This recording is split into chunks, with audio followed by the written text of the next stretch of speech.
We are obviously very honored to have Gabe Newell, founder of Valve Corporations, here with us today. I know that for most of you, Gabe Newell does not need any introduction.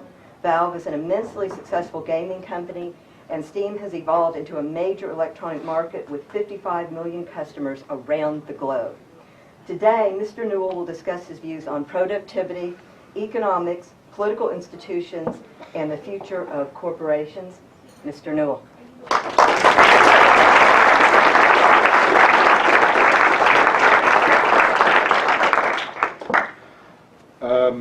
So I'm Gabe, and so Valve was founded in 1996. We're a privately held company, and that's actually a consequence of other decisions that we've made that I'll touch on later.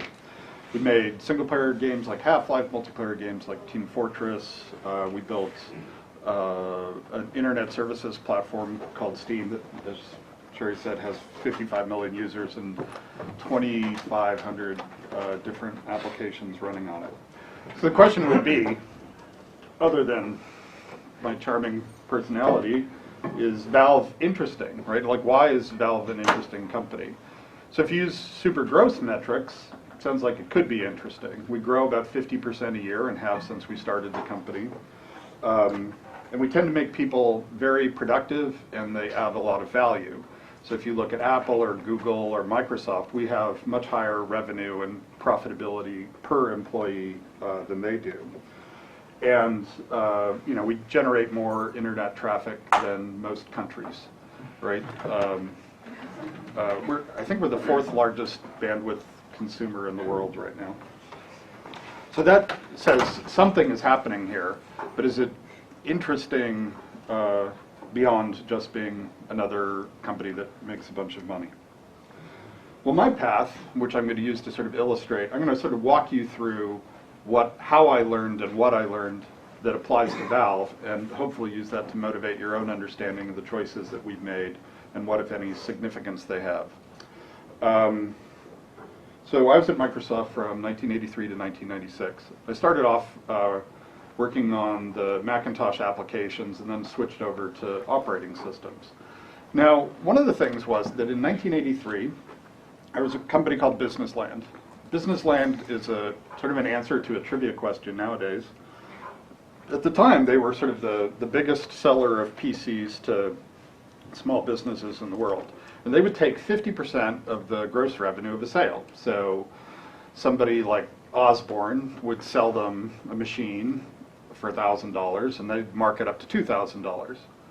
If you flash forward to 2012, oftentimes our games are sold at negative margins at retail. So we'll sell in a product into retail, and they'll actually sell it to consumers for even less. So they're hoping that maybe they'll generate some foot traffic that will help offset the negative margins they're taking on us by selling something that is likely to attract people's attention, and then maybe you'll buy some blank CDs or something. So what's happened? Why is this part of the value chain lost so much control over the whole process? And is that generalizable? Is it just a unique instance, or is it something that's symptomatic of a broader set of trends? Well, in the early 90s, my own experience in answering that question started sort of in the early 1990s. So Microsoft had no idea what was happening in the real world with our products. We'd have reseller lists. So you'd sell your product to somebody else who would then take a pallet that we would physically put together. They'd break it down, and then they'd sell the individual products out to lots of little stores. And those resellers represented only one small fraction of the total product being sold. They had nothing to do with anything other than the North American market.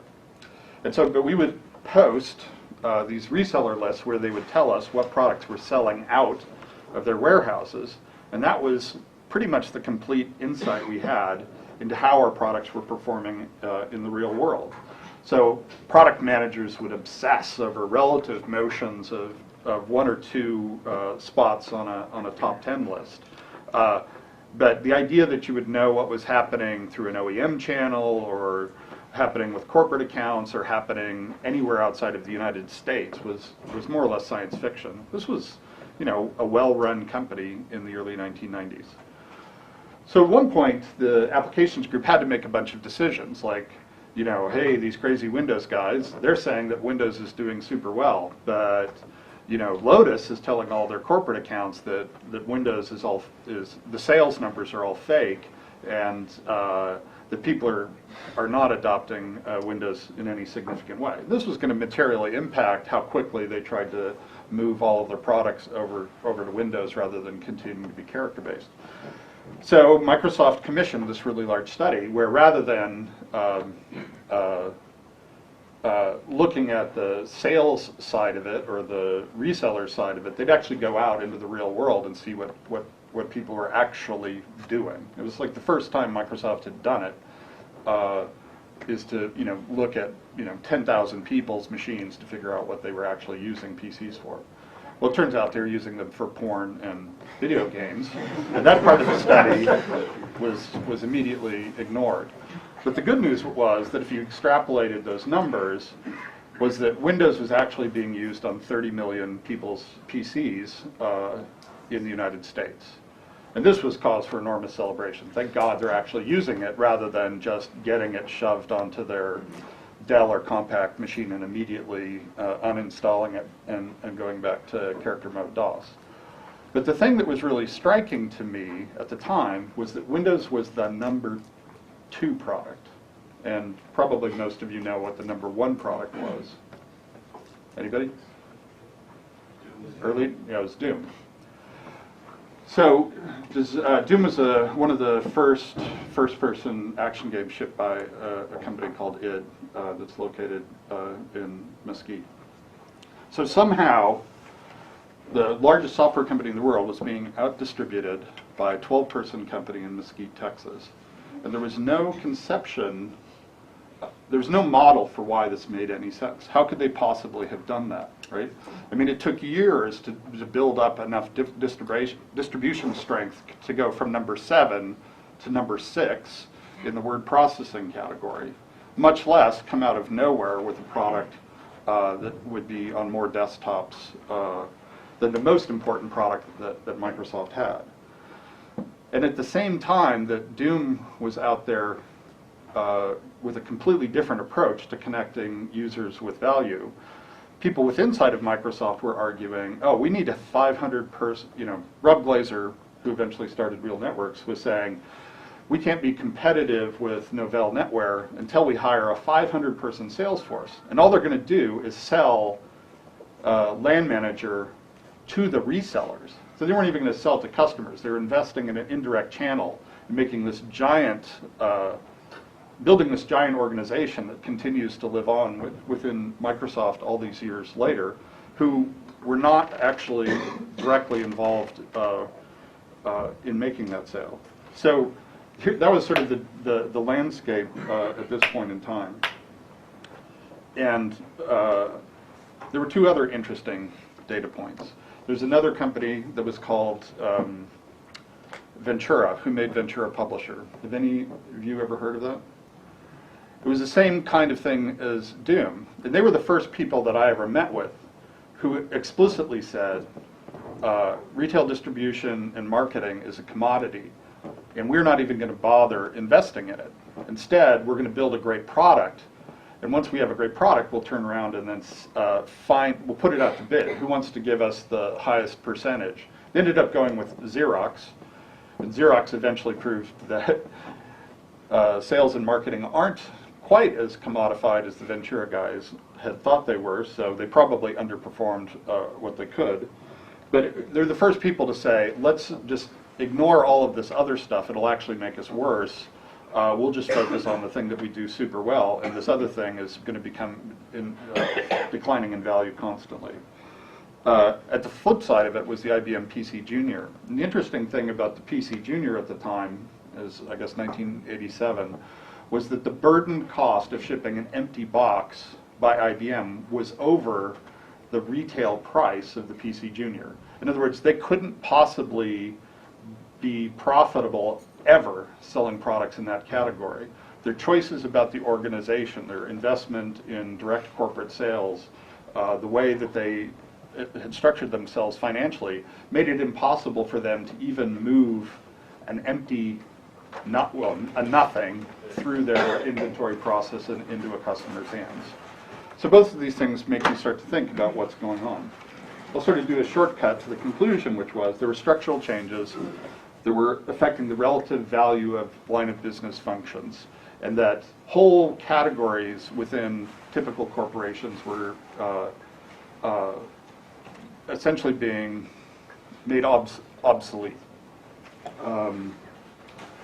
That communications to your customers were on an exponentially decreasing cost curve, and everything that was associated with talking to a customer or delivering a product to a customer.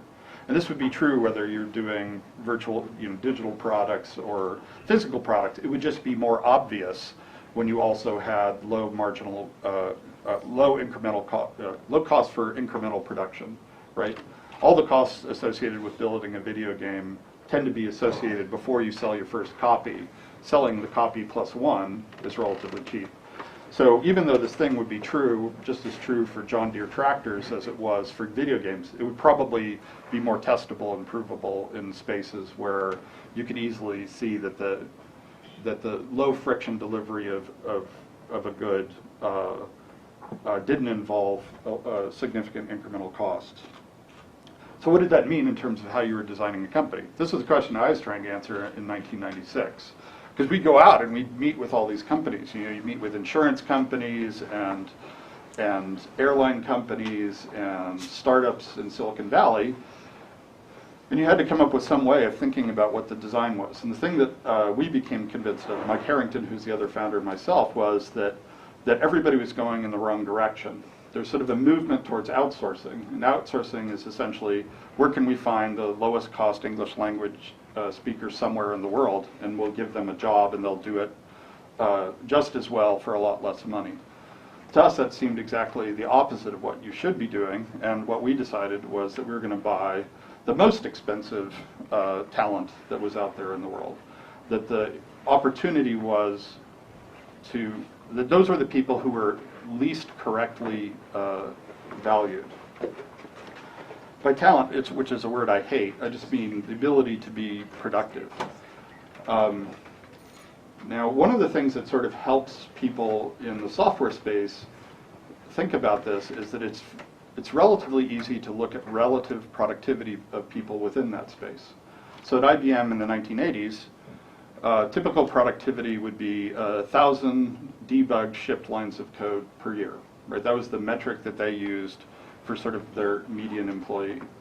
Whereas when we were shipping Half-Life 1, one employee, Jan Bernier, was shipping 4,000 lines of code per day. So there's pretty clearly, it's easy to see that there's, even if you're not arguing about whose lines of code are more useful, and arguably Jan's lines of code were way more useful than somebody developing a 3270 terminal emulator for OS2, even if you're just looking at the raw production, it's easy to see that there's huge variation in productivity. One of the sort of tenets that we used was that was probably true across a much wider range of functions, right? So we started from the assumption that even though it's easy to see that there's huge variation in productivity in software programmers, there was probably that same variation in a lot of other roles. So when we designed Valve, we said, okay, that's what we're trying to do.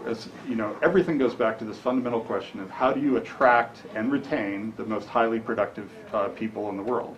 Because if our thesis is correct, that's where we're going to create our greatest incremental value, right? We could hire a whole bunch of. There was a big thing a couple of years ago where everybody was trying to hire low-cost content producers in India and China. And we were trying to do the opposite. We were saying, if somebody somewhere, somebody working on a feature film production in New Zealand is making $200,000 a year, if they come to Valve, they should be making $500,000 or $5 million, creating that much value. We'll split the difference and go from there.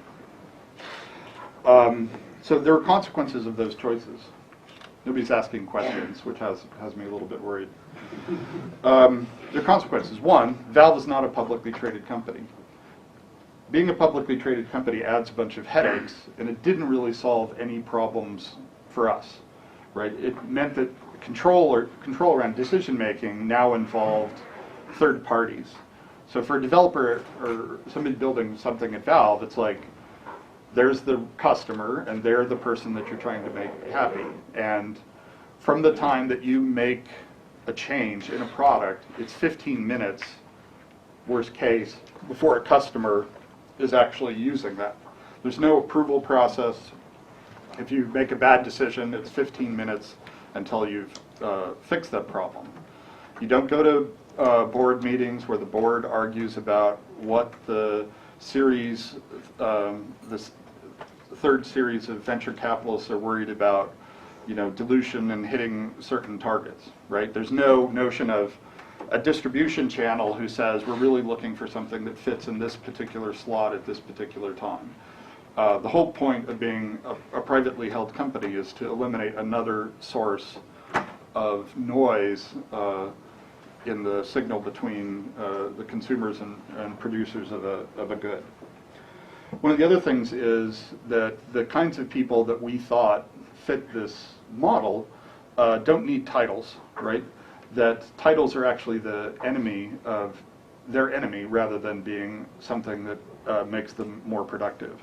Oftentimes their solutions in one generation are different than their solutions in the previous generation, and that an explicit organization captured in titles makes it less likely for them to have the insights and to build the next generation of whatever it is that's going to be exciting, right? Whether it's the great example from Half-Life 1 is that the guy who designed the skeletal animation system also had a Bachelor of Fine Arts and could also build environmental art.